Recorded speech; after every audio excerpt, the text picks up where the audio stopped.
শুধু সে নয়, সে বন্ধুটা এমন নির্ধারিত করবে যারা এই গেমসের মধ্যে আড্ডা ফাড্ডার মধ্যে ধরে রাখে না, টঙের দোকানে পড়ে থাকে না, বলবে দোস্ত তোর সাথে সমস্ত সুখ দুঃখ শেয়ার করি, তোকে যারা জান্নাতে কিভাবে থাকবো। যে বন্ধুটা হাইয়ালা সালা হাইয়ালা ফালা শোনা ছড়াতে বন্ধুটার হাত ধরে বল চলে টেনে হেসে মসজিদে নিয়ে যায়, সেটা হলো আসল বন্ধু, ঠিক না? এরকম বন্ধু তালাশ করার দরকার আছে কি নাই? আপনারা এখন যে আওয়াজ করতেছেন মনে হইতেছে মাত্র মাহফিল শুরু হইছে, আর বেশি আওয়াজ করা যাবে না, কি কষ্ট হচ্ছে মনে হয়? আচ্ছা, মা বোনদের ব্যাপারে একটু বলার জন্য বলা হয়েছে। মা বোনদের ব্যাপারে একটা হাদিস এসেছে, বায়কি শরীফের হাদিস, তাবরানীতে এসেছে। আমার নবীর কাছে এক বিবি জান আসলো, এসে বলছে ইয়া রাসূলুল্লাহ, আপনাকে সবসময় এক কাপড়ই দেখি, একটা জামার মধ্যেই দেখি, কখনো কি অন্যরকম জামা পরতে ইচ্ছা করে না? আমার নবী মুচকি হাসি দিয়ে বলতেছেন, আমার এই এক কাপড়ই ভালো লাগে। সুবহানাল্লাহ। আমি পরিষ্কার করে এটা পরি, তবে আমার কাপড় প্রায়গুলি সেম রকমের, এজন্য একরকম মনে হয়, কিন্তু আমি কাপড় চেঞ্জ করি। তো তার একটু ইচ্ছে হলো যে আমার দয়াল নবীকে একটা তোহফা দিবে, একটা কাপড় গিফট করবে। সুবহানাল্লাহ বলবেন না? আজকেও আস্তে আস্তে একজন আমাকে চশমা গিফট করলো, কোটি গিফট করলো, যে শায়েখ আপনাকে দিলাম, পড়বেন। আমিও তাকে যখন দেখছিলাম, সে যখন তোহফা দিল, তখন আমার এই হাদিসটা মনে পড়ছিল। ওই বিবি হযরতে সাদ রাদিয়াল্লাহু তাআলা বর্ণনা করছেন, ওই খাতুনটা, ওই মাটা নবীজির জন্য হাতে খুব চমৎকার, ওই সময় যত সুন্দর হয়, সাদা একটা পোশাক তৈরি করলেন, তৈরি করে এসে আমার দয়াল নবীকে দিলেন, একটা থালার মধ্যে দিলেন। তো নবীজি যখন দেখলেন খুশি হলেন, বলতেছে কি করব, এটা পরে পড়লে হবে। সে আর জুবান দিয়ে কিছু বলে না, মানে বুঝাতে চাচ্ছে ইয়া রাসূলুল্লাহ এখন যদি একটু পড়তেন তাহলে একটু দেখতাম। সুবহানাল্লাহ। একটু চিন্তা করুন না, সেই পেয়ারা নবী কামলিওয়ালা নবীকে যদি এই জামানায় পেতাম, কিছু না কিছু তো দিতাম, ঠিক না? হয়তোবা জানটা কম হয়ে যেত, তারপরও যতটুকু পারতাম অতটুকু করার চেষ্টা করতাম। তো যখন ওই খাতুন, ওই মাটা যখন তোহফাটা পেশ করলেন, আমার নবী বললেন ঠিক আছে ইন্তজার করো। ভিতরে গেলেন, তাইবান শরীফ জামাটা চেঞ্জ করে এসে পরিয়ে যখন দাঁড়ালেন, খাতুনটা খুশি, ওই মাটা খুশির চোটে চোখ দিয়ে পানি চলে আসলো। তো চোখ দিয়ে পানি পড়তেছে একটার পরে আমার নবী বলছে খুশি তো? বলি ইয়া রাসূলুল্লাহ, বাস আলহামদুলিল্লাহ। খুশি হয়ে তখন চলে গেলেন। তো পাশেই আব্দুর রহমান বিন আওফ রাদিয়াল্লাহু তাআলা দাঁড়িয়ে আছেন। আমার নবী কোটিপতি সাহাবা, অনেক টাকার মালিক। তো আমার নবীর কোটিপতি সাহাবা দাঁড়ানো। নবীজি যখন চলে গেলেন তখন আব্দুর রহমান বিন আওফের দিকে তাকালেন। হযরত আওফ বললেন, আব্দুর রহমান বিন আওফ বললেন ইয়া রাসূলুল্লাহ কিয়া বাত হে, সুবহানাল্লাহ, কি সুন্দর লাগছে। বলে জামাটা আসলে সুন্দর বানিয়েছে। বলে ইয়া রাসূলুল্লাহ জামা তো সুন্দর হয়েছে, কিন্তু পরনে ওয়ালা তো সুন্দর হইতে হবে। সুবহানাল্লাহ বলবেন না? বলে এমন একটা সৌন্দর্য জামাটা লাগছে, কারণ আপনি পড়েছেন, এখন এটা আরো বেশি দামি হয়ে গিয়েছে, কারণ আপনি যেখানে চলে যান আরশো চুমু খেতে চায় আপনার জুতা মোবারকে, আর আমরা তো কিছুই না। ইয়া রাসূলুল্লাহ আপনাকে বেশি সুন্দর লাগছে। এখন এমন ভাবে রাখছে, তখন আব্দুর রহমান বিন আওফ এমন ভাবে বলছেন, আমার নবী বলছে যে তোর পছন্দ হলে আমি তোকে খুলে দিয়ে দেই। তখন বলছি ইয়া রাসূলুল্লাহ আপনার কারাম, আপনার দয়া, অথচ কোটিপতি সাহাবা। নবীজি বলেন আচ্ছা ঠিক আছে দাঁড়াও। যখন ভিতর থেকে আবার নবীজি কুর্তাটা খুলে নতুন জামাটা মাত্র যেটা পেয়েছেন এটা খুলে আব্দুর রহমান বিন আওফকে দিয়ে দিলেন। সুবহানাল্লাহ। যখন নিয়ে তখন তিনি চলে যাচ্ছেন, সাহাবারা একটু কটু কথা শোনানো শুরু। কোন দেখেন আমার কত কত ইমানরা বলেন সব চাতে হে রাজা ইলাহি আর খুদা চাতা হে রাজায়ে মুহাম্মদ। সবাই চায় আল্লাহকে রাজি করতে, আল্লাহ চান আমার হুজুরকে রাজি করতে। সুবহানাল্লাহ। যখন এরকম হলো তখন আব্দুর রহমান বিন আওফ রাদিয়াল্লাহু তাআলা হেঁটে যাচ্ছেন, জামাটা নিয়ে যাচ্ছেন, সবাই কটু কথা শোনাচ্ছে যে আপনি না নিলেও পারতেন, কেন নিয়েছেন? তিনি তখন সবাই দিকে মুচকি হাসি দিয়ে বলছে এই ভাইরা, সাহাবারা, আপনি কি মনে করেছেন আমি বিয়েতে পরবো, কোনো অলিমাতে পরবো, কোনো ফাংশনে পরবো? না না, আমার নবীর জিসম মুবারকের সাথে জামা লেগেছে। আরে তুমি জানো না আমার নবীর শান কত উঁচা? আমি আব্দুর রহমান বিন আওফ এই পর্যায়ে পৌঁছে গিয়েছি যে এখন দেখিস না দাড়িটাও সাদা হতে শুরু হয়েছে, এখন ফলও পেকে যাচ্ছে, সময় এসে গিয়েছে, চলে যেতে পারি এই দুনিয়া ছেড়ে। আল্লাহর কাছে কিছু না কিছু তো দেখাতে হবে। ওহুদে শামিল হয়েছি, বদরে শামিল হয়েছি, শহীদ হই নাই, কিন্তু আমার কোনো আমল মনে হয় না আল্লাহ পছন্দ করবে।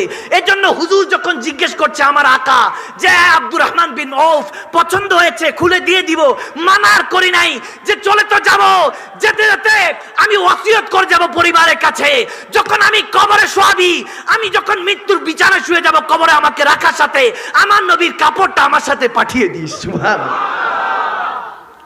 আল্লাহু আকবার। সাহাবারা মুস্কি হাসি শুরু করলেন, কেউ কান্না করতে শুরু করলেন। আল্লাহ আল্লাহ আল্লাহ আল্লাহ। তখন আব্দুর রহমান বিন আউফ বলতেছেন, তখন আমার মন চাইছে জামাটা নিয়ে যাব কবরে, আমার নবীর সাথে তো কবরে দেখা হবে আবার। সুবহানাল্লাহ, সাহাবাদের ঈমান, নবীর সাথে আবার দেখা হবে। খালি হাতে কেমনে নবীজির সামনে যাব? বলবো ইয়া রাসূলুল্লাহ, আপনার দেওয়া জিনিস আপনার জন্য নিয়ে এসেছি। সুবহানাল্লাহ, হায় হায় হায় হায়। আশিক রাসূলদের প্রেম অন্য বিষয়।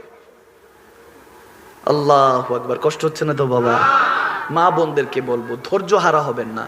মা বোনরা অনেক সময় বুঝে না, ইসলামের প্রথম যিনি আমার নবীর জন্য স্ট্যান্ড নিয়েছেন, দাঁড়িয়েছেন, তিনি মা খাদিজাতুল কুবরা রাদিয়াল্লাহু তাআলা আনহা। সুবহানাল্লাহ বলে।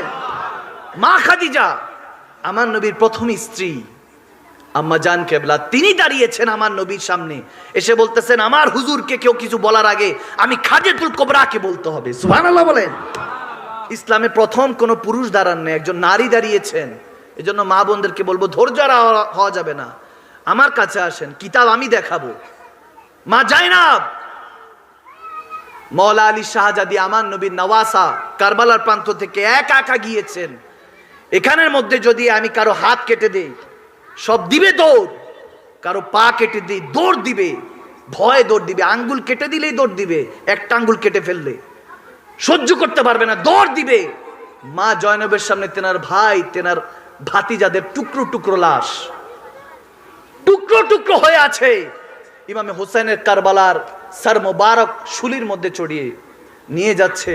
মা জয়নব দেখছিলেন, ধৈর্য হারা হন নাই, চিৎকার দেন নাই। যেখানে মারা কান্না করে উঠে, মা বোনরা কেউ মারা গেলে কান্না করে উঠে, মা জয়নব ওই দিন কান্না করেন নাই। এজন্য বলতে চাই, ওয়াকুনু মা সাদিকিন, আমার নবী বলেছেন সত্যবাদীদের সঙ্গ জ্ঞাপন করো। আর নবীর আহলে বায়াতের উপরে কোনো সত্যবাদী এই দুনিয়ার জমিনে নাই। মা জয়নব কান্না করছেন, চোখের পানি পড়ছে। ইমামে হুসাইনের সর মোবারক দামেস্কের বাজার, কিলোমিটার কি কিলোমিটার চোখের সামনে নাঙ্গা নিয়ে যাচ্ছে। High high high. ওদিন নামাজি দুই দল ছিল, কেউ কেউ বলেন আসরের নামাজ, কেউ বলে জুমার নামাজ, হাদিসের মতান্তর। ওই দিন দুই দল নামাজি ছিল, দুই দল দাড়ি রাখনেওয়ালা ছিল, দুই দল ইসলামের পোশাক পরা ছিল, দুই দল আল্লাহ আল্লাহ কান্নেওয়ালা ছিল, দুই দল আল্লাহ নবীর কালমা পড়নেওয়ালা ছিল। জিজ্ঞেস করলাম, মওলা এখানে ইয়াজিদি দল, এখানে হোসাইনি দল, তুমি কার পক্ষে? আল্লাহ বলেন ইন্নাল্লাহ মা'আস সাবিরিন, যেখানে ধৈর্য আমি তার সাথে আছি। সুবহানাল্লাহ। সবর, ধৈর্য। অল্পতে আমরা পেরেশান হয়ে যাই। আরে আপনি কালকে কি করবেন না করবেন, কালকে কি কি হবে না হবে, কেন আপনি টেনশন করছেন? আজ বদলে ফেলুন। আজ হ্যায় তো কাল হ্যায়, আজ নেহি তো কাল নেহি। আজ আছে তো কাল আছে, আজ নাই তো কাল নাই। ওই যে বললাম, today is gift for you. বর্তমানটা হলো আপনার জন্য তোহফা, পুরস্কার। পুরস্কারকে কখনো তিরস্কার মনে করবেন না। কেউ কিছু বলেছে, মনের মধ্যে চুপচাপ রেখে দিন, তর্ক করার দরকার নেই।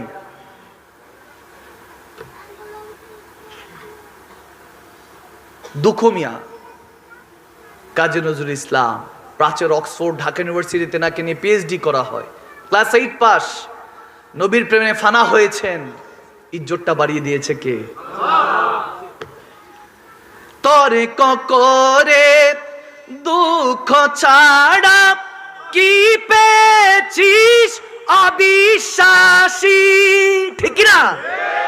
আরে কি পাওয়া যায় দেখ না বারে, নবীকে মোর ভালোবেসে। আর শুকুরসি লৌহ কালম না চাহিতে পেয়েছে সে, হাজরাতকে ভালোবেসে, ঠিক না? দুঃখ মিয়া, কি নাম? দুঃখ মিয়া। দুঃখের শেষ ছিল না, ছোট্ট দুঃখ মিয়া। হায় হায়, কত সুন্দর সুন্দর কালাম লিখে গিয়েছেন, পড়লেই দিলটা ঠান্ডা হয়ে যায়। চিন্তা করি যে যার হৃদয়ে এরকম ইশক আছে, সে কি আমার নবী থেকে দূরে আছে? You are absolutely wrong. নবীর হয়ে যান, দাফন হবেন বাংলায়, লাশ চলে যাবে নবীর কদমে। খোদার কসম করে বলছি, দিলের দুনিয়াটাকে আবাদ করুন, সেজদা দিতে দেরি হবে না, মালিক কবুল করতে দেরি হবে না। আপনি কি মনে করছেন আল্লাহর জমিনে আল্লাহর ওয়ালি নাই, মুমিন বান্দা নাই? আওয়াজ দেনা নাই?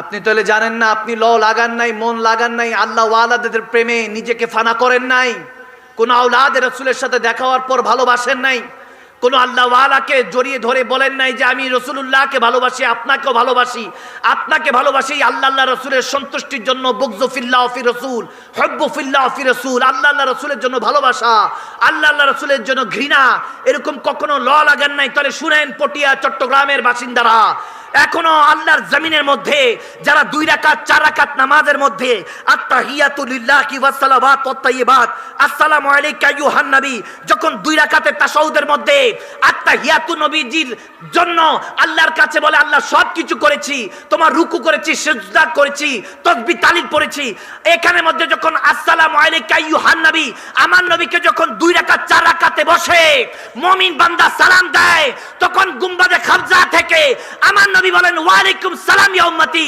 ওটা নামাজে বসে মুমিন শুনতে পায়। সুবহানাল্লাহ, তাকবীর, নারে রিসালাত, নারে গাউসিয়া, জাসতিদ মিলাদুন নবী। কষ্ট হচ্ছে না?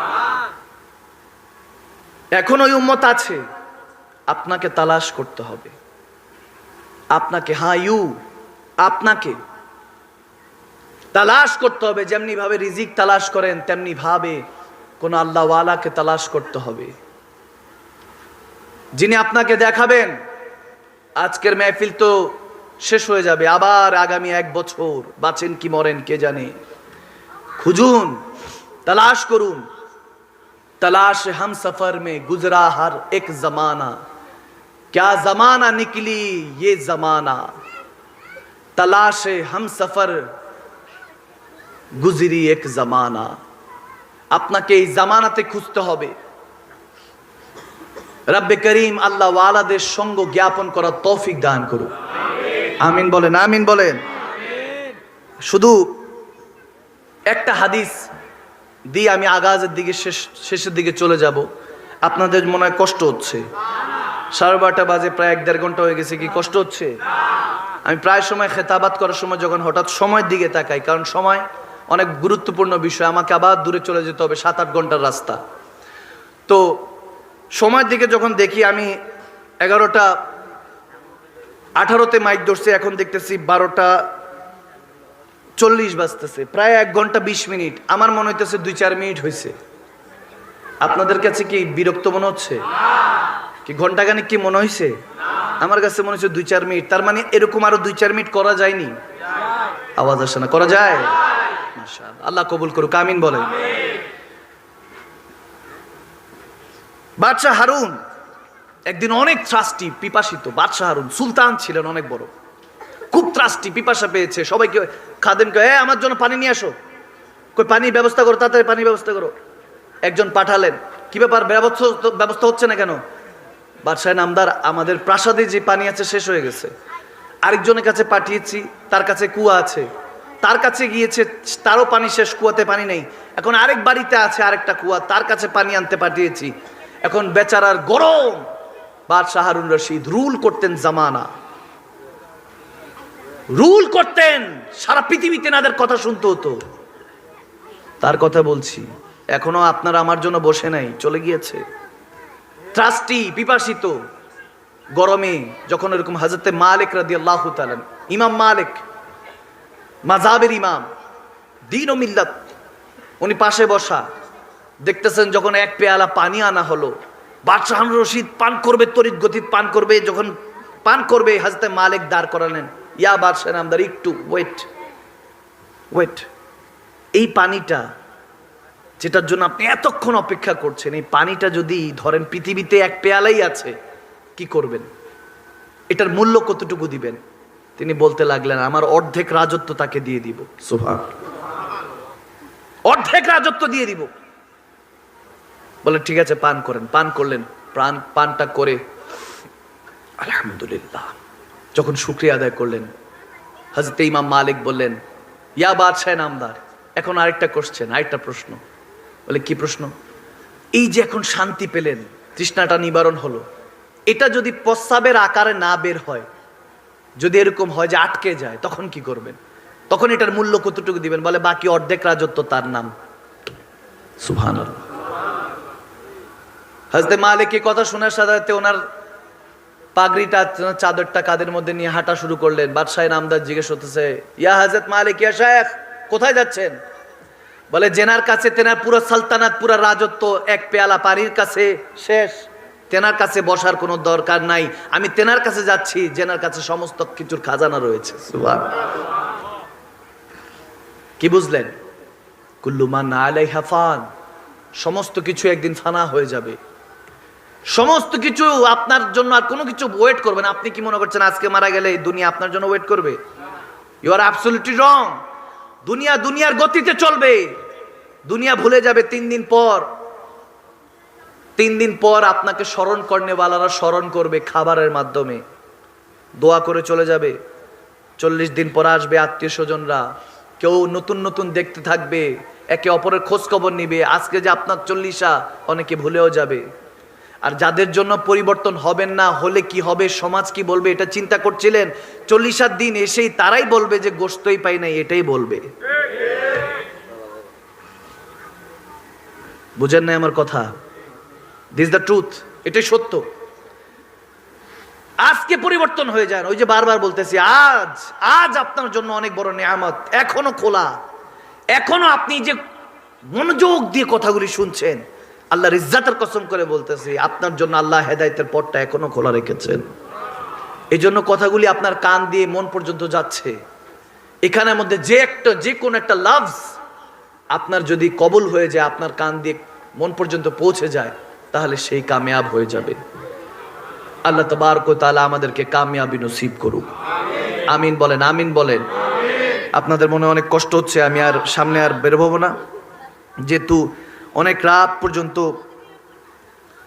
তাফসীর হয়েছে, তাহকিক হয়েছে, খেতাবাত হয়েছে। বেশি বললে মনে থাকবে না। যতটুকু কম আদায় করা যায় সেই জিনিসটার দিকে খেয়াল রাখবেন। যতটুকু আমল করলে আপনার তাকওয়া ভিতরে পয়দা হবে, অতটুকু আমল করার চেষ্টা করবেন। সেটা ছোট ছোট হোক। আপনি লুকিয়ে দান সদকা করলেন, লুকিয়ে আপনার প্রতিবেশীর খেয়াল রাখলেন, ঠিক আছে, কেউ যাতে না দেখে এমনভাবে খেদমত করবেন। কারণ আমার নবী বলেছেন, ডান হাতে দান করো, বাম হাত যাতে টের না পায়, এদিকে খেয়াল রাখবেন। দান সদকা অনেক সময় দেখা যায় মাইকে অ্যানাউন্সমেন্ট করে দেয়, অমুক দান করছে, তমুক দান করছে, এত লাখ টাকা।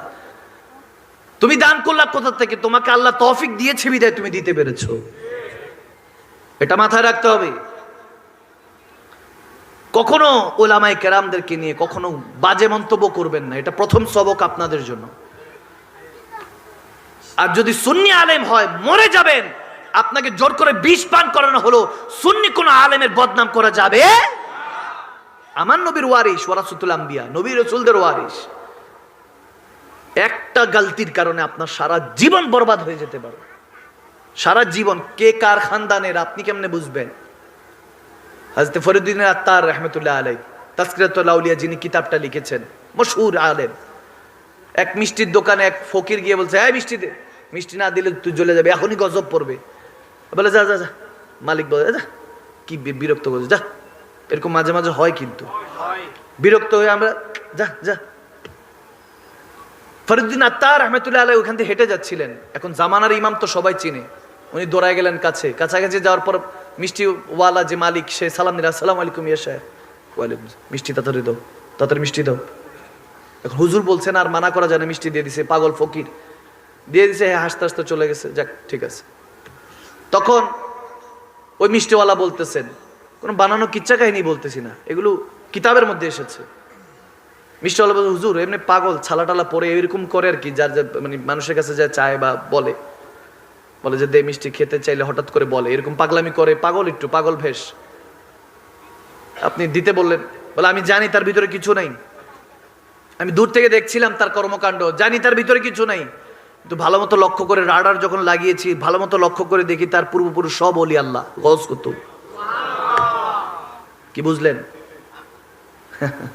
আমাকে নিয়ে যখন সমালোচনায় আলোচনা এরকম বিভিন্ন জিনিস, আমি সবসময় কাফুল লিসান, সবাইকে বলি, আমার ফলোয়ার যারা, আমাকে, আমি গুনাহগারকে মহব্বত করি, আমি বললাম কাফুল লিসান, চুপ, খামোশ, বোবার কোনো শত্রু।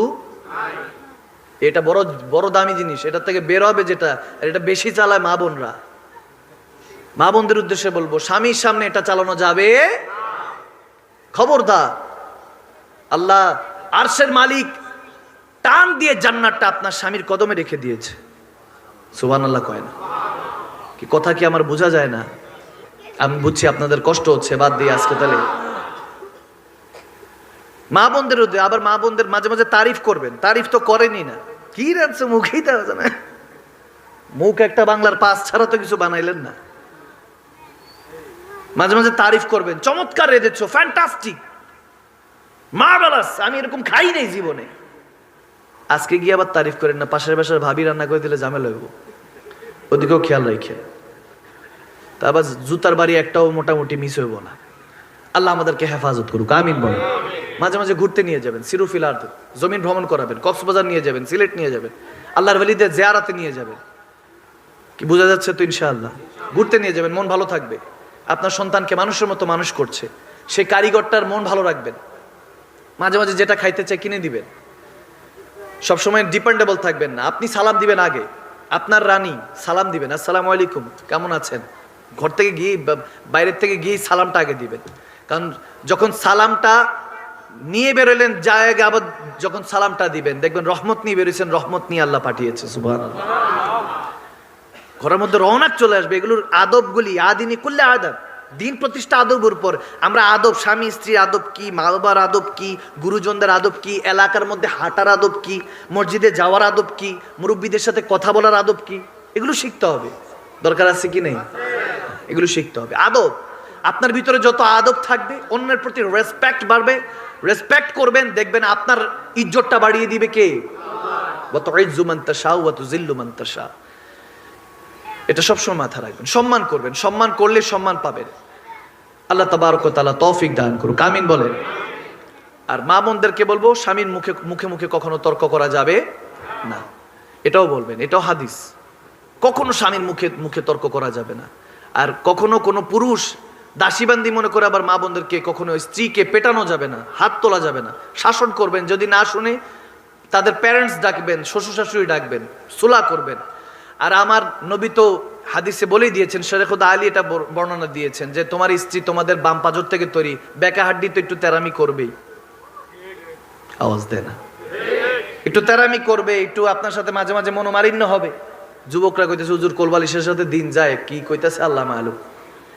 যুবকদের উদ্দেশ্যে বলি, এই যে এগুলো বলতেছি দম্পতিদের জন্য, যারা আমাদের ভাই বাবারা আছেন বিয়ে শাদী করছে। যুবকরা এখনো বিয়ে শাদী করে না, ছোট ছোট বাচ্চারাও বসছে, অনেকে তলাবে ইলম, বিয়ে শাদী করে না, কোলবালিশের সাথে দিন যাচ্ছে। তোমাদেরকে বলে দিই, বিয়ে হলো দিল্লির লাড্ডু, খাইলেও পস্তাবা, না খাইলেও কি পস্তাইতেছেন মনে হয়। শুনে লাইবো কিন্তু, মা বোনের শুনে লাইবো যে তুমি মাহফিলে মাদানী হুজুর ওয়াজ করতেছে, বলছো ওইখানে বিয়ে শাদী করলেও নাকি পস্তাবা, তখন আবার সমস্যা আছে। পস্তাবো না, এটা আমি বললাম ইমতিহানের জন্য। যারা বিয়ে করছে তাদেরকে যদি বলি এখন আরেকটা বিয়ে করার, তাহলে বলবো হুজুর আগেরটাই তো পারি না, এখন একটা আল্লাহ চাই, মাপ চাই, তো অনেক বিপদ। এগুলো বুঝার বিষয়। সংসার সুখের হয় রমণীর গুণে, আবার সংসার সুখের হয় রাধুনির গুণে, ঠিক না? এই জন্য এগুলো দিয়ে খেয়াল রাখবেন। একটা শিক্ষিত জাতি তখন হবে যখন স্বামী স্ত্রীগুলি পারফেক্ট হয়। স্বামী স্ত্রী পারফেক্ট, তো সেই স্বামী স্ত্রীরাই আদর্শ মা বাবা হতে পারে, ঠিক না? তখনই যখন আদর্শ মা বাবা হবে, তখন ওই জামানা দেখেছে যে ওই যে মুসা জঙ্গি আর উম্মুল খায়ের মা ফাতেমা, এরকম আদর্শ যুবক আর আদর্শ মহিলা যখন একসাথে হয়েছে জামানা, তেনাদের থেকে সাইয়েদনা আব্দুল কাদের জিলানী গৌসে পাক পেয়েছে। সুবহানাল্লাহ, কথা বুঝেছেন? হযরত মুসা জঙ্গি একটা আপেল খেয়েছিলেন 12 বছর। ওই আপেলের মালিক যিনি 12 বছর গোলামি করেছেন। এরপর যখন বলছে ক্ষমা করে দিবে, পানি দিয়ে ভেসে যাচ্ছিল নদীর, পাইছে, খেয়ে ফেলছে, ক্ষুধা লাগতেছিল, খাওয়ার পর ব্রেনে কাজ করছে কার জানি ফল, আর আমরা তো এখন পুরো হক মাইরা দিয়ে বসে থাকি, খবরও থাকে না। যুবক কেমন ছিলেন? ওই মালিককে তালাশ করতে করতে খুঁজে বের করছেন, 12 বছর গোলামি করতে হয়েছে। যখন মালিক বুঝছে এটা তো হীরা, এটাকে রাখতে হবে কাছে, কাছে রেখে দিলেন। উপযুক্ত মেয়ে ছিল না, মেয়েটা ছোট ছিল। যখন উপযুক্ত হলো তখন বললো যে ক্ষমা করতে রাজি আছি, আমার মেয়েকে বিয়ে করতে হবে। বলে মেয়েটা চোখে দেখে না, চেহারা কুৎসিত, বদসুরত এবং পায়ে হাঁটতে পারে না, বিভিন্ন রকম। ওই যুবক বলতেছে ঠিক আছে, মুসা জঙ্গি বলতেছেন যে ঠিক আছে বিয়ে করতে রাজি আছি। বিয়ে করছে, ঘরে গিয়ে দেখে বাসরাতিতে পূর্ণিমার চাঁদ, সুবহানাল্লাহ। তখন যায় দৌড় দিয়ে শ্বশুরে ধরছে যে আমি কাকে দিচ্ছেন ঘরের মধ্যে, তো এটা দেখতেছি নূর। আমি তো, আপনি তো বলছেন সমস্যা, অন্ধকার, চেহারা কুৎসিত, এ তো দেখতেছি নূর। বলতেছে মেয়ে ঠিকই আছে, তবে পার্থক্য হলো আমার মেয়ে এই চোখ দিয়ে আমি এবং আমার স্ত্রী তার মাকে ছাড়া কখনো দেখে নাই। এই জুবান দিয়ে আল্লাহ রাসূল ছাড়া আর কিছু বলে নাই, মা বাবা ছাড়া আর কিছু ডাকে নাই। যখন সে তার নিজের এরকম হেফাজত করেছে, উম্মুল খায়ের মা ফাতেমা আর হযরতে মুসা জঙ্গি এরকম যুবক আর যুবতী যখন একসাথে হয়েছে, তখনই জামানার মধ্যে সে হযরতে আব্দুল কাদের জিলানী গৌসে পাক পেয়েছে, সুবহানাল্লাহ। কি বুঝলেন? এটা দ্বারা আমরা এটা বুঝলাম যে আপনি এখন নির্ধারণ করতে হবে। এখন নির্ধারণ করতে পারলে আপনি জামানাকে কিছু দিয়ে যেতে পারবেন। আল্লাহ তাবারক ওয়া তাআলা আমাদের এই কথাগুলি বোঝার মতো তৌফিক দান করুক, আমিন বলেন।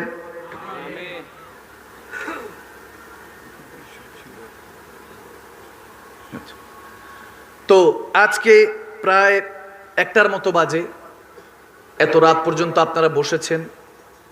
হুজুর কোথায় আসতেছেন? হুজুর আসতেছেন? আচ্ছা আচ্ছা, মাশাআল্লাহ। হ্যাঁ, আস্তে আস্তে নিয়ে আসেন একটু, ইনশাআল্লাহ। এই বছর তাহলে এতটুকু থাকুক। আমি 1.5-2 ঘন্টা আলোচনা করেছি।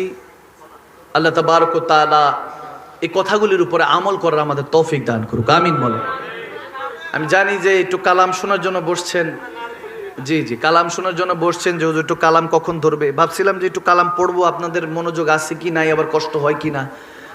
তাহলে আগামী বছর কালাম পড়বো। এই বছর ওয়াজ করছি, আগামী বছর কিছু গজল কালাম, ঠিক আছে?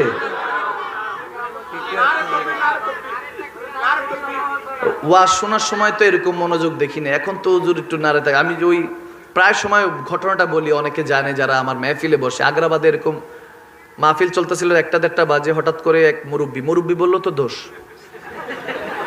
যেই জামানায় আছি, এমন একটা জামানায় আছি, মানে কি বলবো না বলবো। যদি কেউ দাঁড়াইছে, যদি বলি ব্রাহ্মণবাড়িতে গেছি, এটাও বলতে পারতেছি না।